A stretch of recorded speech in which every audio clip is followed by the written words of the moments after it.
What do you want in your financial life? A new car? Your own home? A great college education for your children?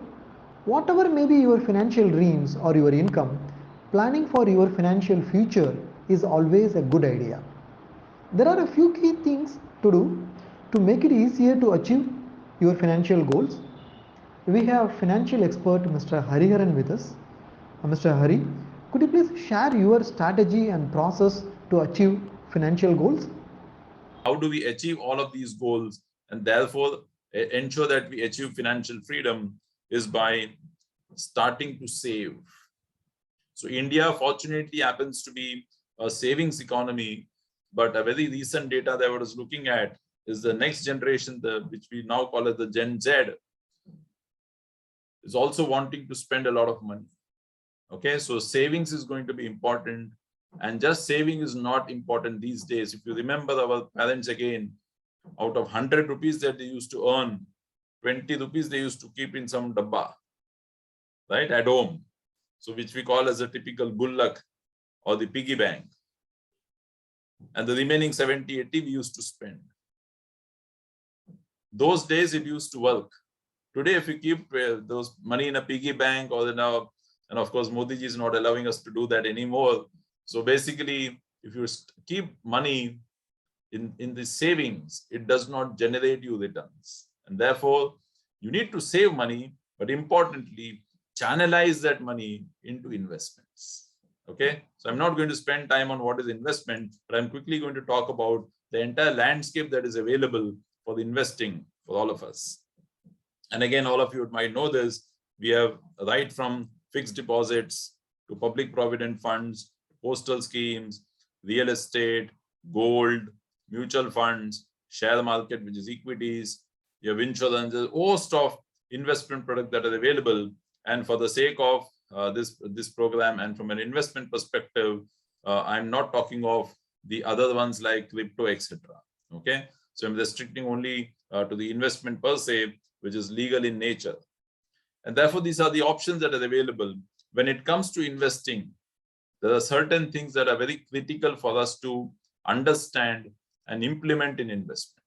Okay, now this is what typically these instruments have either delivered in the past or are giving as a current rate of interest or returns today. So some of these are historical in nature. For example, equity historically has delivered about 15-16%. Mutual funds also are historical returns. Gold is also historical performance. Fixed deposit today, if you go and do a fixed deposit, you get about 5 to 6%. You do investments in public provident fund, you get about 7.1%.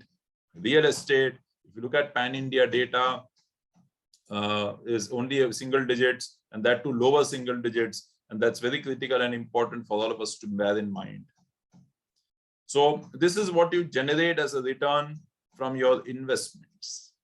But in investing and in wealth creation and to achieve financial freedom, it is not just enough to look at what do I generate from these instruments or investment. What is very, very critical and important is to factor in the impact of inflation. Okay, and to do that, let's take a very simple example. Let's assume there's a spider, and this spider falls inside a well which is 30 feet long. And obviously, since the spider has fallen down, it is climbing up and trying to come out of this well. Let's take a situation that the spider climbs 1 foot up every day. So it's climbing 1 foot up, but it's well, so there's a lot of moisture, so it slips 2 feet down. Okay, I want you to quickly tell me how many days will it take for the spider to come out of this well. So it's 30 feet long. In a day, it is climbing 1 foot up, slipping down by 2 feet. How much time will it take to come out of this well, which is 30 feet long? Because the returns that it is generating, it is losing by falling down. Okay, so that's very important to keep this in mind. Let's reverse the situation and see if instead of 1 foot it going up, now let's assume the spider climbs 2 feet up, but falls 1 foot down and has to climb 30 feet, how many days will it take? So now it is climbing 2 feet up, slipping down by 1 foot. How much time will it take? The most important relevant question to ask is, in the earlier situation, the spider would never be able to come out. But in this situation, the spider will definitely come out. Whether it is 29, 30 is okay. Okay, and that is what I want all of you to focus on when it comes to investment. I said that in investment, you get returns on your instruments. So on one hand, you're generating returns, which is similar to the spider climbing up. But something is dragging us down. And what is dragging us down is inflation. And therefore, it is very critical to find out if on one hand, my investment is going up, by how much is the inflation pulling it down? Because what I get as a net is the difference between the returns and the inflation. And therefore, if I have to achieve financial freedom, my assets and instruments that I invest in has to generate returns better than inflation. If I don't generate returns better than inflation, I will keep falling down inside that well. I will never be able to come out of it, which means I will never be able to achieve financial goals. I will never be able to achieve financial freedom. Okay, so to give some numbers to it, the same data that I showed of the different instruments in the asset classes, from the returns that I showed, I have subtracted inflation of 7%. Why have I taken 7%? Because that's the historical trend of inflation, somewhere between 6.5% to 7%. But I also want you to remember another interesting and important point with regards to inflation. 7% that we are showing is a general inflation. But just as in the case of education, you would realize that education in India is not increasing by 7%, it is perhaps increasing by 10-15%. Similarly, medical inflation is also increasing at not just 7%, it may also be increasing in double digits. But just to give you perspective, if we take 7% as the general inflation, and now when we compare the instruments that are available from the returns that they generate, I remove inflation out of it, what do I get net in hand will determine whether I will be able to create financial wealth or not, whether I will be able to achieve financial freedom or not. And therefore, it is very clear that it is equity, mutual fund, gold to some extent, which is able to generate returns far better than inflation.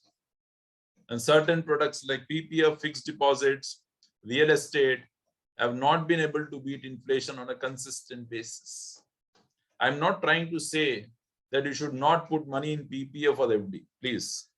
All that I'm trying to say is, if we want to achieve financial freedom, a reasonably large portion of our investments have to come to equities.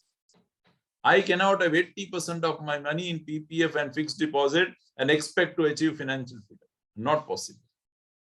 But if I have 80% in equities, which is including mutual funds, then I have a very high probability that I will be able to achieve financial freedom.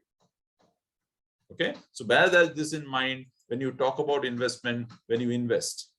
And therefore, if you see that equity is one of the best options when it comes to investing, which has the ability to beat inflation on a consistent basis. And investing in equities is slightly challenging. Now, why do I say challenging? Operationally, it is very simple. I just open a demat trading savings account, link it up, and you can start investing in equities. But the challenge is there are more than 5,000 companies listed. How do I identify which companies to invest? And please remember, the dynamics have changed considerably. It is not just investing. It is equally important to follow what is happening to that particular business. Because the entire environment is so dynamic that businesses which are there today, I'm not too sure how many of them will be there in the next 5 to 10 years. So as an equity investor, I need to understand what is happening to the business of that company. I need to track it, which might be difficult. And therefore, one of the easier way to participate in the entire business story and the growth of that company is by investing in mutual funds. Thanks for your detailed answer. If you have any questions related to this or any other investment options or related to your financial goals, feel free to book a free appointment with our financial planner. The link to the free booking is given in the description below this video. Also, will you be interested to attend insightful investment webinars? Then feel free to register for our upcoming insightful enlightening investment webinar, and it is completely free. The registration link for the upcoming webinar is also given in the description box. If you like this video, please give a thumbs up. Also share it in your social circle. If you are not subscribed to our YouTube channel so far, please subscribe now. Bye.